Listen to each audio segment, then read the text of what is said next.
안녕하세요. 러시아 문학과 미술 이야기 리드 러시아입니다. 오늘은 모스크바 크렘린 성벽을 따라 위치한 알렉산드롭스키 정원과 크렘린 안의 무기고 박물관을 만나보려고 합니다.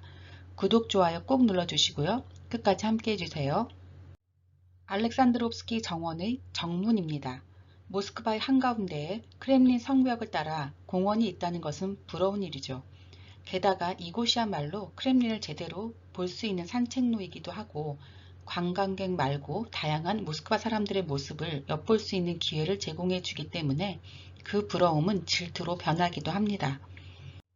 꽃들로 장식해 놓은 알렉산드롭스키 정원의 모습입니다. 모스크바의 중심 크렘린 서쪽 벽을 따라 위치한 알렉산드롭스키 정원은 혁명 광장에서부터 크렘린 강변까지 걸쳐 있는 드넓은 공원입니다.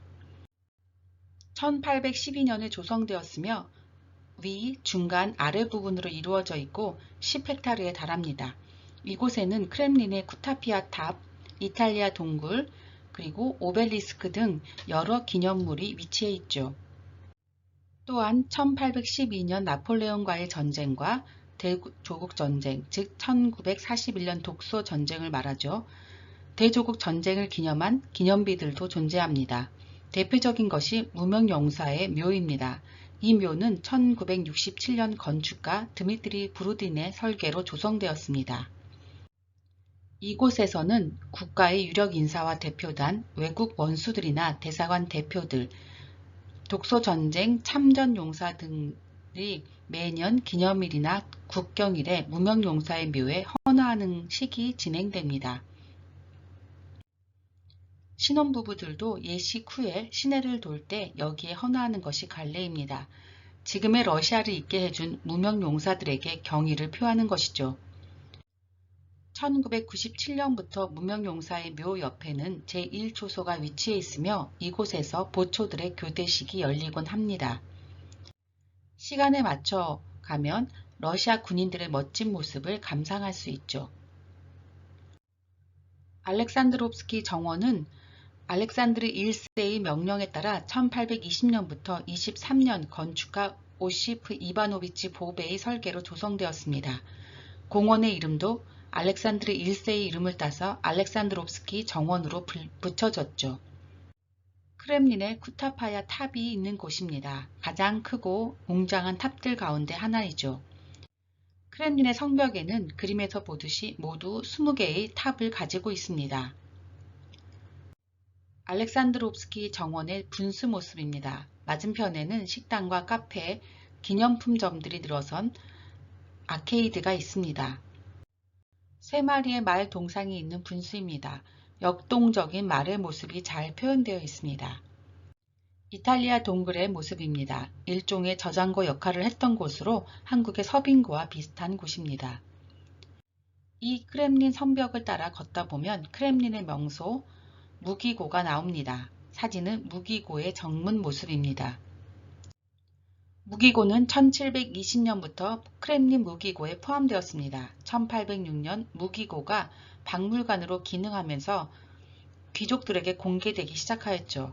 그러다가 1917년 혁명 이후에 1918년부터 일반에 공개되었으며 약 4천여 개의 전시물을 보유하고 있습니다. 1845년 무기고의 외관을 그린 그림과 1846년 무기고 내부의 모습을 그린 그림입니다. 귀족들이 관람하고 있는 모습을 그렸습니다. 무기고에 보관된 황족과 귀족들의 마구와 갑옷입니다. 말을 박제하여 그 위에 마구를 씌웠고 장식했기에 그 웅장함을 엿볼 수 있습니다. 대포를 비롯한 각종 무기류도 전시되어 있습니다. 이 무기고에 보관된 황제들과 여제들의 왕관입니다. 특징적인 것은 러시아 황제들의 왕관은 보통 모피로 장식되어 있다는 것입니다. 러시아의 유명한 파베르제 공예품들입니다. 달걀 모양의 정교하고 아름다운 진품들을 감상할 수 있습니다. 종교 행사에 쓰였던 다양한 성배들도 전시되어 있죠. 또한 프랑스에서 주문 제작된 황금으로 장식된 마차들도 볼 수 있는데요. 그 규모와 아름다움에 관람객들은 탄성을 자아내게 됩니다. 그리고 옅가젤이나 여제가 입었던 드레스와 예복, 비단 구두도 전시되어 있습니다. 정말 작고 아름다운 구두와 아름답고 사치스러운 드레스를 직접 만나볼 수 있죠. 무기고에서 특히 눈길을 끈 것은 알렉산드르 1세를 위해 제작된 황금 요람이었습니다.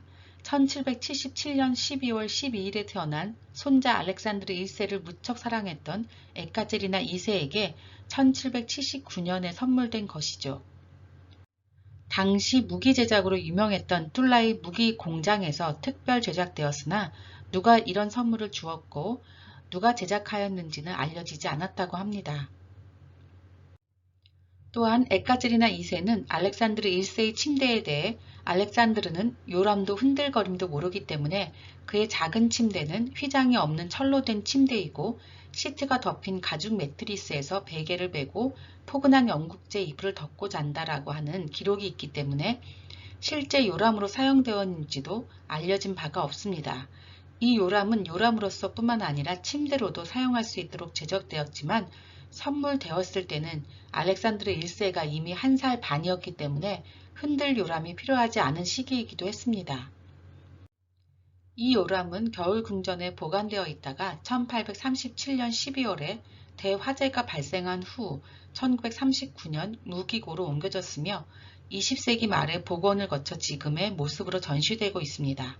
알렉산드르 1세의 요람은 유일무이한 작품으로 무기 제작이나 철, 금, 세공품으로 유명했던 18세기 툴라 장인들의 작품들 중 가장 특별한 위치를 차지하고 있죠. 알렉산드롭스키 정원과 알렉산드르 1세의 요람이 언급된 알렉산드르 1세는 1801년에 제위에 오른 로마노프 왕조의 10번째 군주입니다. 알렉산드르 1세의 아버지는 파벨 1세였고 에가젤리나 여제가 할머니였으나 조모와 아버지의 사이가 워낙 좋지 않았기 때문에 어려서부터 궁중 암트 속에서 자라게 됩니다. 주로 에카제리나 여제의 보살핌 속에서 성장하게 되죠. 아들이었던 파벨 1세는 미워했지만 손자인 알렉산드르 1세는 무척 사랑했던 에카제리나 여제는 손자를 위해서 스위스 출신의 계몽주의자 라하르프를 가정교사로 초빙하여 손자가 어려서부터 교육에 신경을 썼습니다. 그러나 혹자들은 라하르프의 가르침이 대부분 러시아의 현실과는 거리가 있어서 오히려 알렉산드르에게 혼란을 가져오게 되었다고 평하기도 합니다. 알렉산드르 1세는 러시아 황제들 가운데 가장 복잡하고 이해하기 힘든 인물이라는 평가를 받죠. 수수께끼의 짜르, 스핑크스, 왕관을 쓴 햄릿 등으로 불렸습니다. 성격도 신비주의적이었다고 하죠. 그림은 알렉산드르 1세 즉위식 기념 크렘린의 정기 장식을 한 모습입니다. 막대한 재정을 쏟아부어 즉위식을 축하한 것이었죠. 알렉산드르 1세 시대에 러시아는 조국전쟁으로 불리는 대나폴레온 전쟁이 발발합니다. 나폴레옹은 1812년 6월 60만 대군을 이끌고 러시아를 침공하였고 알렉산드르 1세는 12만의 병력으로 맞서게 되죠. 결국 쿠투조프 장군의 활약으로 나폴레옹은 후퇴하게 되고 1814년 3월 31일에 알렉산드르 1세는 당당히 파리에 입성하여 나폴레옹으로부터 유럽을 해방시킨 황제로 자처합니다. 알렉산드르 1세는 유럽에서의 영광과 러시아 발전을 위해서 많은 노력을 했음에도 불구하고 1825년 남부 러시아에서 후손 없이 갑작스럽게 사망하게 됩니다. 그래서 동생 니콜라이가 황위를 계승하게 되죠. 알렉산드르 1세는 공식적으로 1825년 11월 19일 뇌염으로 인한 열병으로 사망했다고 전해집니다. 그러나 푸시킨은 평생을 길에서 보냈고 감기에 걸려 따간로프에서 사망했다고 말했죠.